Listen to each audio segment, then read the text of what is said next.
Hello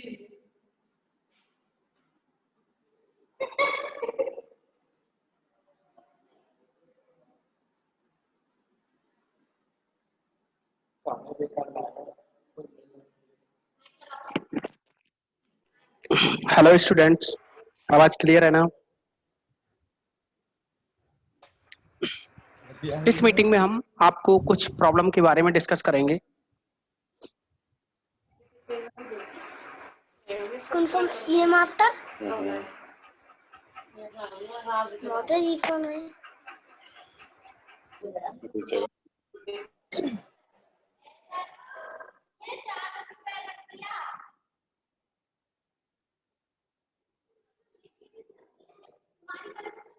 example जो second है, 7th exercise का सेकंड एग्जाम्पल, इसके बारे में डिस्कस करेंगे हम।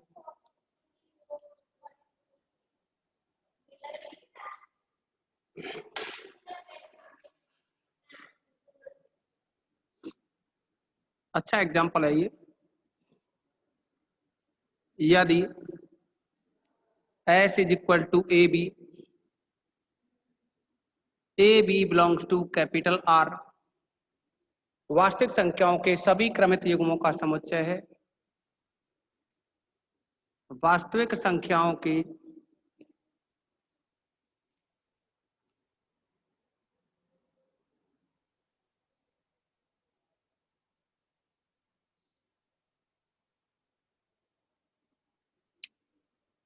वास्तविक संख्याओं के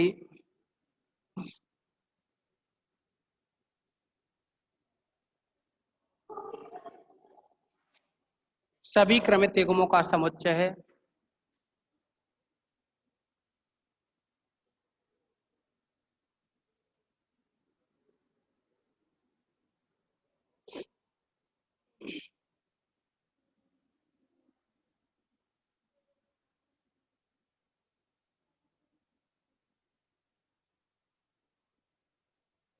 तो सिद्ध कीजिए कि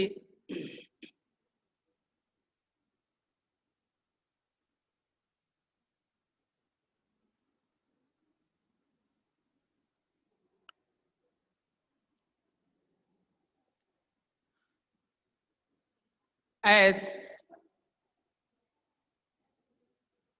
प्लस डॉट शून्य भाजक सहित एक क्रमनिर्मित समकी वलय है।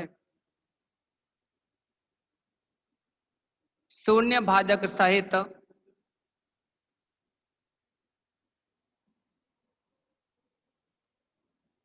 एक क्रमनिर्मित समकी वलय है।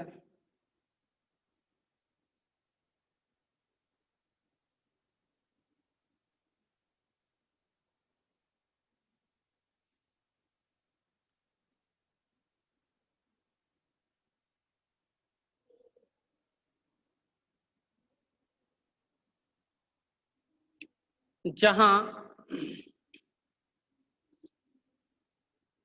प्लस और जो डॉट संक्रिया हैं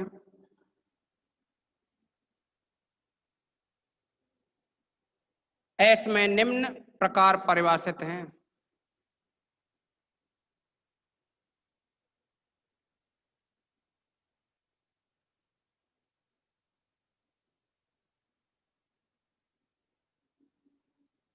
बड़ा क्वेश्चन है ये, हो सकता है एक ही क्वेश्चन हो पाए आज इस मीटिंग में।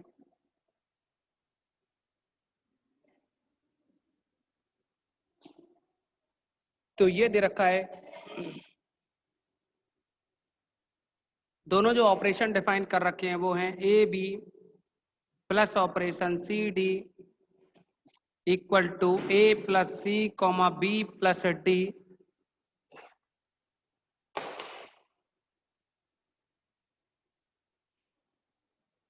दूसरा ऑपरेशन डिफाइन कर रखा है इसमें A comma B dot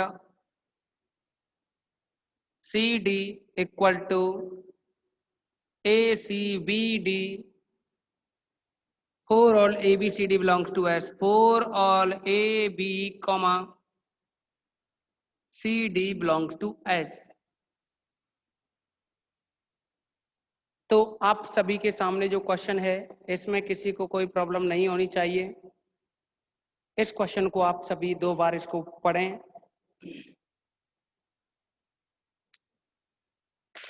question को 2 बार रिपीट करेंगे आप सभी।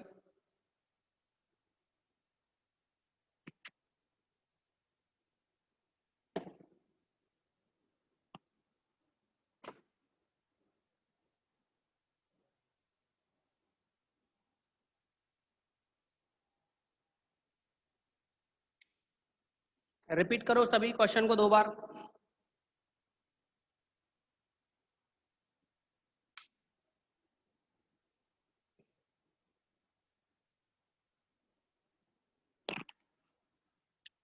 तो जैसा कि आपसे कहा गया है, यदि s is equal to A B क्या है? रियल नंबर है।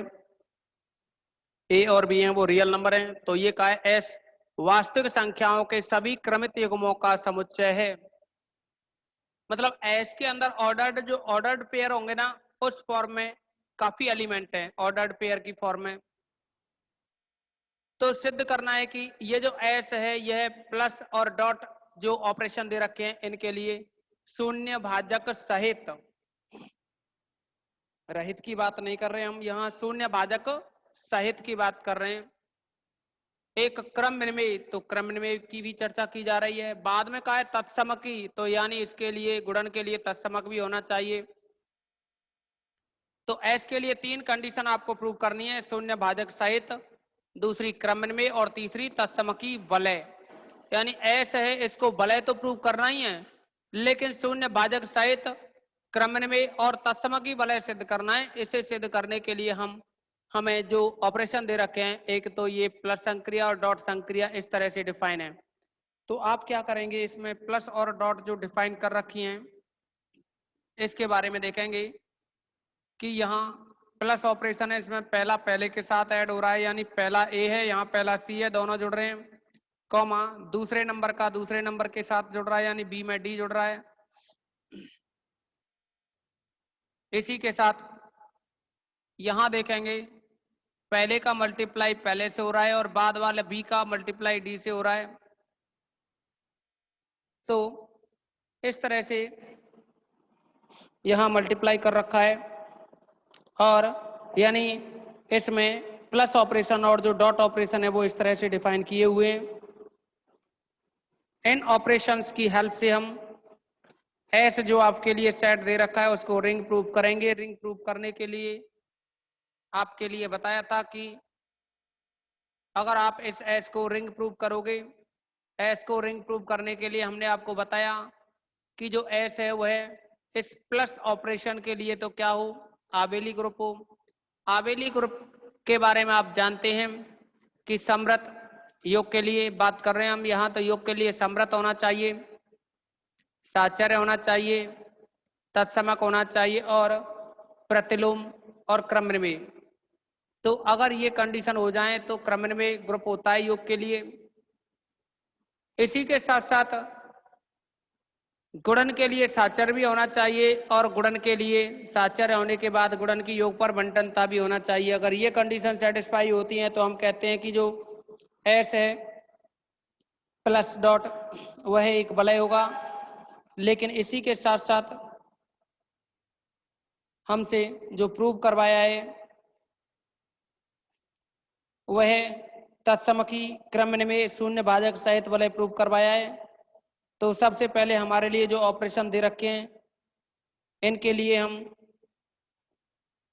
एसोसिएटिव प्रूव करेंगे। तो यहाँ आपके लिए संक्रिया डिफाइन कर रखी हैं, तो हमें यहाँ समृतता बताने की जरूरत नहीं है। फिर भी अगर समृत लिखें तो यहाँ लिख सकते हैं इन दोनों कंडीशंस को, इन दोनों कंडीशंस के according for all A B comma C D, अगर एस के एलिमेंट हैं तब A B plus operation C D is equal to, पहला पहले में जुड़ता है, दूसरा दूसरे में जुड़ रहा है, मतलब ए है वो सी में जुड़ा हुआ है और बी है वो डी में जुड़ा हुआ है। और ये डॉट ऑपरेशन हमने कुछ भी नहीं किया है, हमने बस इन दोनों को यहाँ लिख दिया है बस, क्योंकि ऑपरेशन तो ऑलरेडी डिफाइन कर रखे हैं। ए सी के साथ में मल्टीप्लाई हो रहा है और बी डी के साथ में हो रहा है। तो ये ऑपरेशन डिफाइन कर रखे हैं, इसीलिए हमें कुछ भी नहीं करना, ये कह देंगे हम अतः प्लस व डॉट के लिए जो सेट एस है वह समृत है। वैसे तो हमने लिख दिया है यहाँ समृत, लेकिन लिखने की जरूरत नहीं है, समृत तो तब लिखते हैं जब इसे प्रूव करना हो। ये तो ऑलरेडी ऑपरेशन दे रखे हैं ना, इसमें दोनों ही ऑपरेशन दे रखे हैं, इसीलिए यहाँ हमें और कुछ भी नहीं करना है।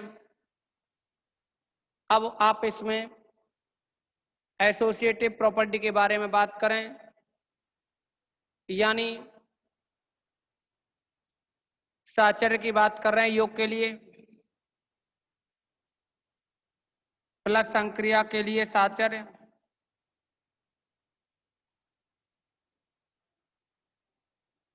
साहचर्य, प्लस ऑपरेशन के लिए चर्चा कर रहे हैं यहाँ हम। तो कोई भी साचर्य में 3 एलिमेंट लेते हैं, एक तो ए बी, दूसरा सी डी। एक तो हो गया ए बी ऑर्डर्ड पेयर की फॉर्म में, दूसरा हो गया सी डी, और तीसरा ले रहे हैं ई एफ जो कि एस के ही एलिमेंट हैं। अब A B plus C D plus E F, तो इनको लेके चलें, यानी लास्ट वाले दो ब्रैकेट, लास्ट वाले दोनों एलिमेंट ब्रैकेट में लिखे हैं, ये तो हम प्रूव करके जो लाएंगे उसमें पहले दोनों ब्रैकेट या दोनों जो एलिमेंट हैं ये ब्रैकेट में होने चाहिए। तो इसके लिए आप पहले ए बी को तो यूं ही लिखेंगे, प्लस सी डी और ई एफ को जोड़ने का जो नियम है, यहाँ देखेंगे जोड़ने के लिए जो नियम है, ए बी सी डी को जोड़ने का नियम है, तो ए में सी जुड़ता है, बी में डी जुड़ता है, यही नियम बना हुआ है ना।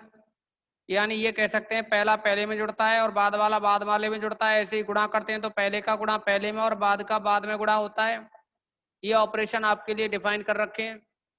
इस आधार पर हम यहाँ जोड़ करें तो ये बनेगा, पहला सी है वो ई में जुड़ेगा, तो ये कह सकते हैं कि जो सी है वह ई में जुड़ेगा प्लस, और जो डी है वो एफ में जुड़ेगा, डी प्लस एफ में जुड़ा। अब आप इसमें दोबारा से वही संक्रिया लगाओगे, प्लस नहीं आएगा, यहाँ बीच में कॉमा आएगा,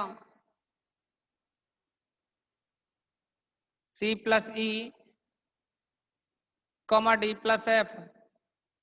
फिर से आप ऐसे समझें, ए बी तो यहाँ है ही, इस सी डी की जगह सी की जगह सी प्लस ई है और डी की जगह डी प्लस एफ है। तो इसको अगर हम सॉल्व करें तो देखेंगे आप पहला पहले में जुड़ेगा, यानी ए में जुड़ेगा सी प्लस ई कॉमा, बाद में जो बी है वो जुड़ेगा फिर डी प्लस एफ में। लेकिन आप जानते हैं कि ये ए बी सी डी है, यहाँ देखिए ए बी के बारे में